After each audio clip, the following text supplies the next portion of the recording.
Andito kami sa prutasan ni Estefania. Ayan. Ayan.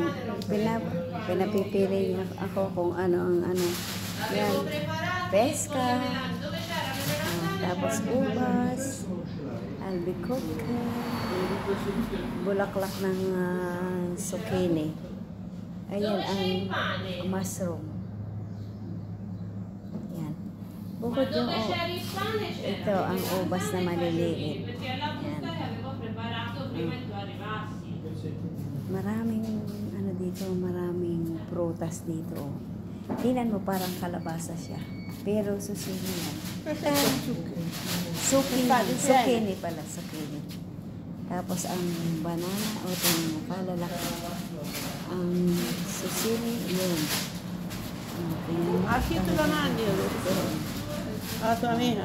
Thank you for watching.